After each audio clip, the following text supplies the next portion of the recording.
Jean-Jacques Rousseau du contrat social, les rêveries d'un promeneur solitaire, ni prince ni législateur, car je ne perdrai pas mon temps à dire ce qu'il faut faire, je le ferai ou je me tairai. L'homme est né libre et pourtant il est dans les fers. Tant qu'un peuple est contraint d'obéir et qu'il obéit, il fait bien sitôt qu'il peut secouer le joug et qu'il le secoue, il fait encore mieux. Il recouvre sa liberté par le même droit qui la lui a ravie. La famille est le premier modèle des sociétés politiques. Le chef est l'image du père, le peuple est l'image des enfants. Citant l'esclavage, Grotius nie que tout pouvoir humain soit établi en faveur de ceux qui sont gouvernés. L'espèce humaine divisée en troupeaux de bétail dont chacun a son chef, analogie que les rois étaient des dieux ou que les peuples étaient des bêtes. Les esclaves perdent tout leur fer jusqu'au désir d'en sortir et aiment leur servitude. La force a fait les premiers esclaves, leur lâcheté les a perpétués. Le fort n'est jamais assez fort pour être toujours le maître s'il ne transforme sa force en droit et l'obéissance en devoir. La force n'est pas droit et qu'on est obligé d'obéir qu'aux puissances légitimes. Aucun homme a autorité sur son semblable. La force ne produit aucun droit, mais les conventions sont la base de toute autorité légitime. Le despote assure à ses sujets la tranquillité civile. La guerre est une relation d'État à État dans laquelle les particuliers sont ennemis qu'accidentellement. Un prince juste respecte les droits sur lesquels sont fondés les siens. Le fondement du droit de conquête est la loi du plus fort. La force et la liberté de chaque homme sont les premiers instruments de sa conservation. Chacun se donnant à tous ne se donne à personne.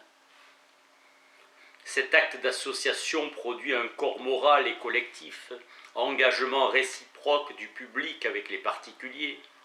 Violer l'acte par lequel le souverain existe serait s'anéantir.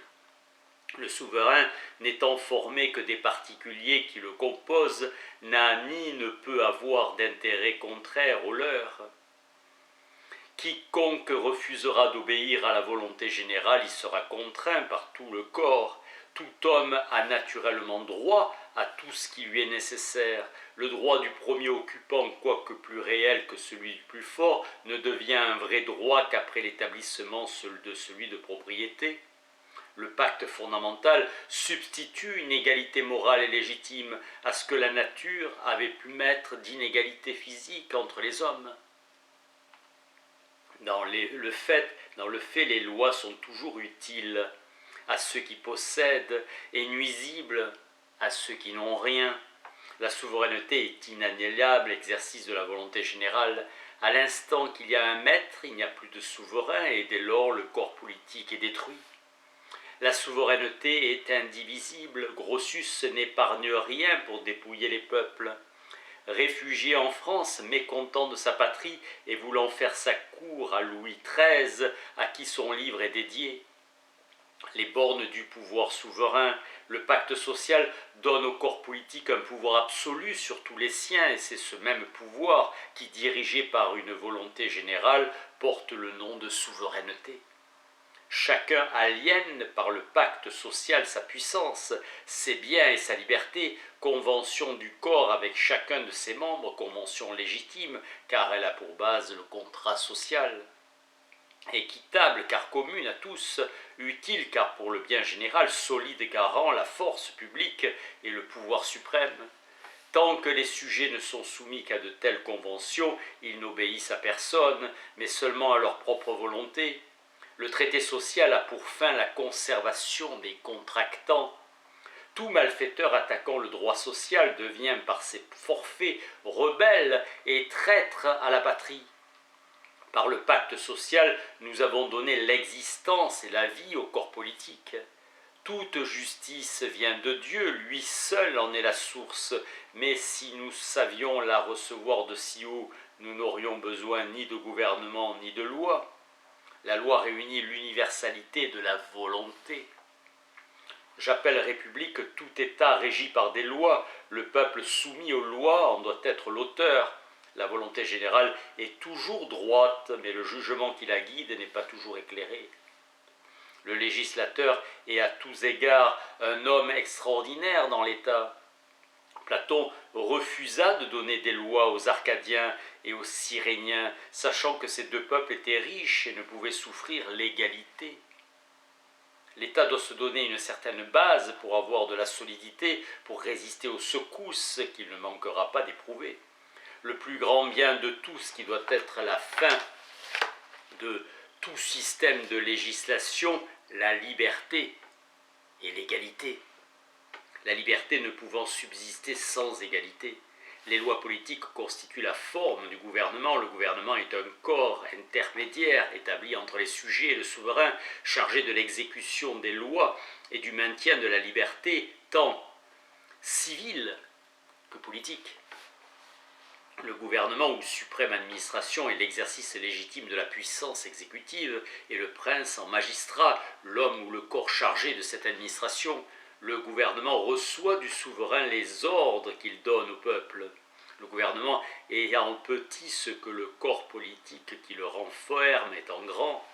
La force totale du gouvernement est toujours celle de l'État. Plus les magistrats sont nombreux, plus le gouvernement est faible.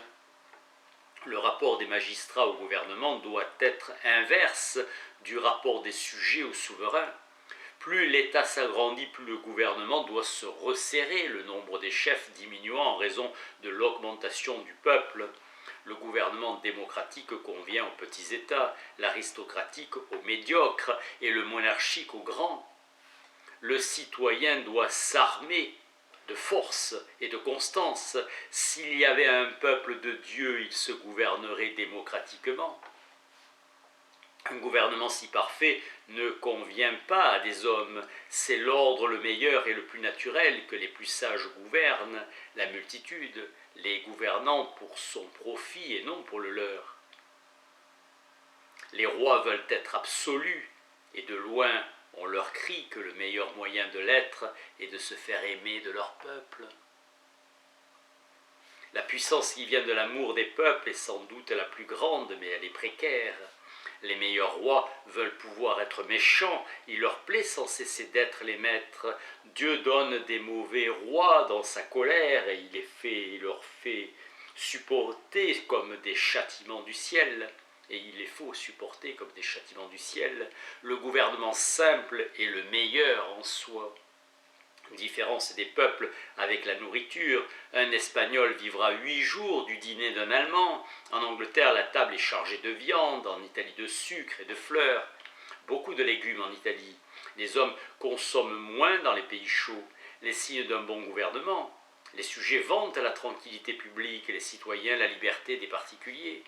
L'un préfère la sûreté des possessions et l'autre celle des personnes. La fin de l'association politique est la conservation et la prospérité de ses membres. Le signe les plus sûrs, c'est leur nombre et leur population. Le gouvernement sous lequel les citoyens peuplent et multiplient davantage est infailliblement le meilleur. Celui sous lequel un peuple diminue et dépérit est le pire. Le corps politique, comme le corps de l'homme, commence à mourir dès sa naissance et porte en lui-même les causes de sa destruction. Le mieux constitué finira, mais plus tard qu'un autre, si nul accident imprévu n'amène sa perte avant le temps. Le principe de la vie politique est dans l'autorité souveraine. La puissance législative est le cœur de l'État. La puissance exécutive en est le cerveau. Le cerveau en paralysie, l'individu vit encore, mais reste imbécile. Sitôt que le cœur a cessé ses fonctions, l'animal est mort. Le souverain n'a d'autre force que la puissance législative. Le peuple assemblé doit fixer la constitution de l'État. Une ville, non plus qu'une nation, ne peut être légitimement sujette d'une autre, car l'essence du corps politique est dans l'accord de l'obéissance et de la liberté. C'est toujours un mal d'unir plusieurs villes en une seule cité. Sitôt que le service public cesse d'être la principale affaire des citoyens et qu'ils aiment mieux servir de leur bourse que de leur personne, l'État est déjà près de sa ruine. Il paie des troupes et reste chez eux. Ils nomment les députés, restent chez eux, mollesse et amour des commodités. Mieux l'État est constitué, plus les affaires publiques l'emportent sur les privés dans l'esprit des citoyens. Les bonnes lois en font faire de meilleures, les mauvaises en amènent des pires. Toute loi que le peuple en personne n'a pas rectifiée, ratifiée est nulle. L'idée des représentants est moderne. Chez les Grecs, tout ce que le peuple avait à faire, il le faisait par lui-même. L'État est près de sa ruine quand le lien social est rompu dans tous les cœurs. Les longs débats, les dissensions, les tumultes. Le tumulte annonce l'ascendant des intérêts particuliers et le déclin de l'État. La volonté générale est dans la pluralité, sinon il n'y a plus de liberté. N'ayant aucun chef à vue, nous n'avons pas le même besoin du sort. N'ayant aucun chef à vie, nous n'avons pas le même besoin du sort. Rousseau cite les prolétaires et les opposants au capite essentis, ceux qui n'avaient rien du tout. Les prolétaires n'étaient pas tout à fait réduits à rien. À Rome, chacun donnait son suffrage à haute voix et un greffier les écrivait aux mesures. Un peuple corrompu ne peut être gouverné par les mêmes lois qui conviennent à un bon peuple. L'inflexibilité des lois les empêche de se plier aux événements et les rendent pernicieuses, causant la perte de l'État dans sa crise. La censure maintient les mœurs en empêchant les opinions de se corrompre en conservant leur droiture. Qui juge des mœurs juge de l'honneur. Un peuple de vrais chrétiens formerait la plus parfaite société que l'on puisse imaginer. Mais son vice destructeur serait dans sa perfection même. Il n'y aurait ni vanité ni luxe.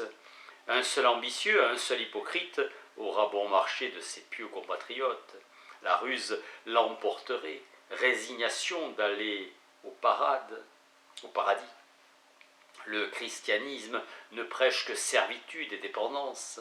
Quand la croix eut chassé l'aigle, toute la valeur romaine disparut.